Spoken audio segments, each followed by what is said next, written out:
กองประชุมใหญ่ผู้แทนทั่วประเทศครั้งที่ 12 ของพรรคประชาชนปฏิวัติลาวจะได้ไขขึ้นอย่างเป็นทางการในวันที่ 6-8 มังกร 2026 ที่นครหลวงเวียงจันทน์ซึ่งกองประชุมครั้งนี้จะได้ค้นคว้าพิจารณาและรับรองเอา 4 เอกสารสำคัญพร้อมทั้งดำเนินการเลือกตั้งเอาคณะบริหารงานศูนย์กลางพรรคสมัยที่ 12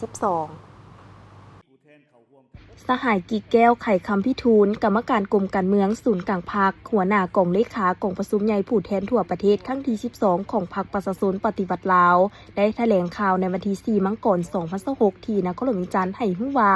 ข้าพเจ้าขออนุญาตตั้งหน้าให้กองเลขากองประชุมใหญ่ผู้แทนทั่วประเทศครั้งที่ 12 ของพรรคประชาชนปฏิวัติลาวแจ้งมายังทั่วพรรคทั่วรัฐทั่วกำลังประกอบอาวุธและทั่วป่วงส่วนลาวทั้งชาติพร้อมด้วยประเทศเพื่อนมิตรใกล้ไกลทราบทั่วถึงกันว่าโดยปฏิบัติตามกฎระเบียบของพรรคกองประชุมใหญ่ผู้แทนทั่วประเทศครั้งที่ 12 ของพรรคประชาชนปฏิวัติลาวจะได้เปิดขึ้นอย่างเป็นทางการในวันที่ 6 มังกร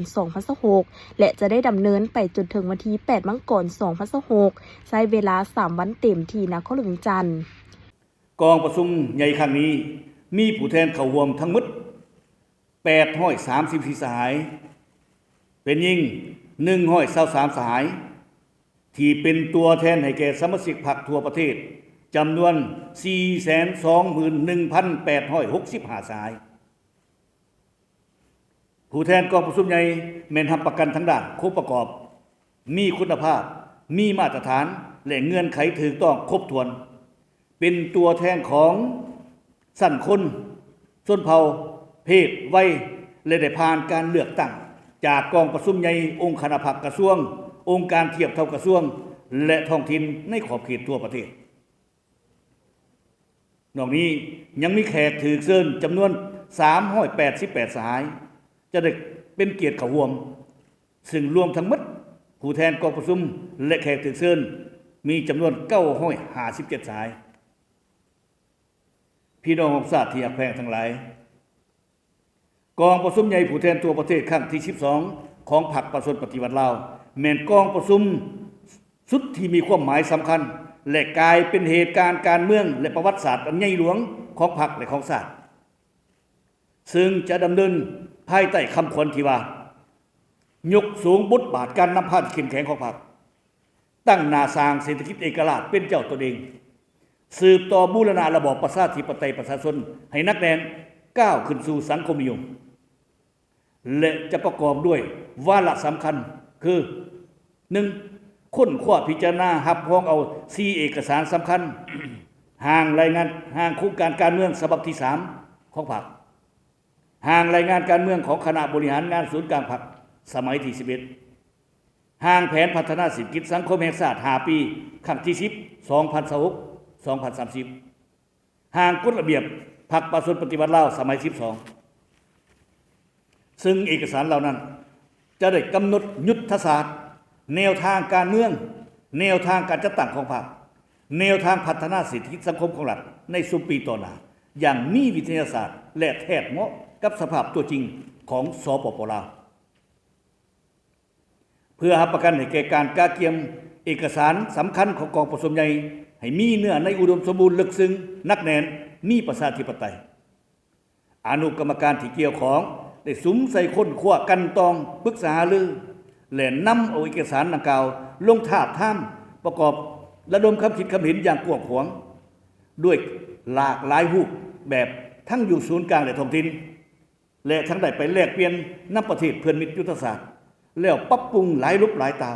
เพื่อเฮ็ดให้เอกสารของกองประชุมใหญ่กลายเป็นคั่งสางแห่งสติปัญญาของตัวปวงชนทั้งชาติอย่างแท้จริง 2. กองประชุมใหญ่ยังจะได้ดำเนินการเลือกตั้งเอาคณะบริหารงานศูนย์กลางพรรคสมัยที่ 12ที่เป็นองค์การนำพาสูงสุดของพรรคตลอดระยะสมัยที่ 12เพื่อแบกหาภาระหน้าที่อันหนักหน่วงที่พรรคก็คือประชาชนมอบหมายให้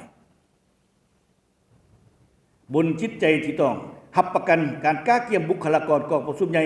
ดำเนินไปอย่างถูกต้องตามกฎระเบียบของพรรคและมีประชาธิปไตยอนุกรรมการรับผิดชอบได้เป็นเจ้าการค้นคว้าออกนิติกรรมที่เกี่ยวข้องและนำพาทาบทามบุคลากรอย่างเป็นระบบต่อเนื่องแต่หากฐานขึ้นมาด้วยวิธีการหรือรูปการที่เหมาะสมเ พื่อรับประกันให้แก่คณะบริหารงานศูนย์การพรรคสมัยที่12เป็นผู้ที่มีมาตรฐานมีเงื่อนไขครบถ้วนเปี่ยมล้นไปด้วยสติปัญญาซื่อสัตย์บริสุทธิ์ผุดพองจงรักภักดีนำพาทั่วพรรคจัดตั้งปฏิบัติมติกองประชุมใหญ่ครั้งที่12ของพรรคให้ปรากฏผลเป็นจริงพี่น้องของชาติที่รักแพงทั้งหลายโดยรวมแล้วผ่านขบวนการห่างหากาเกียมอย่างเป็นระบบนับแต่ปี2023เป็นต้นมา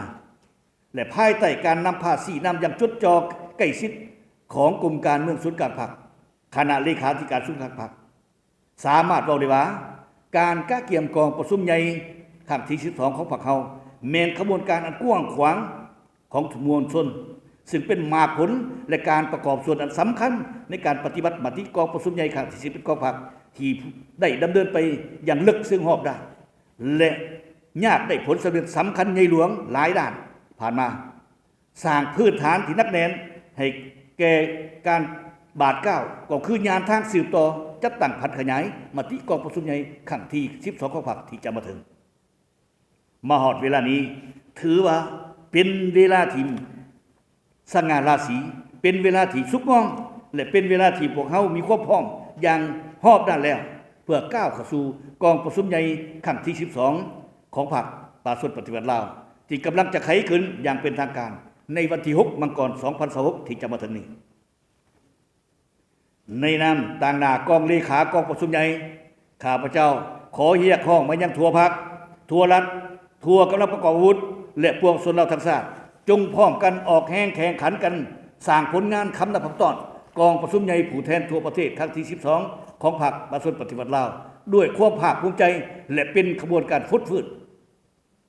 พร้อมนั้นท่านยังกล่าวตื่มว่าในระยะดำเนินกองประชุมใหญ่ยังจะมีข่าวประจำวันเพื่อแจ้งให้ทั่วปวงชนลาวทั้งชาติได้รับทราบผลของการดำเนินกองประชุมใหญ่ในแต่ละวันและภายหลังสำเร็จการดำเนินกองประชุมใหญ่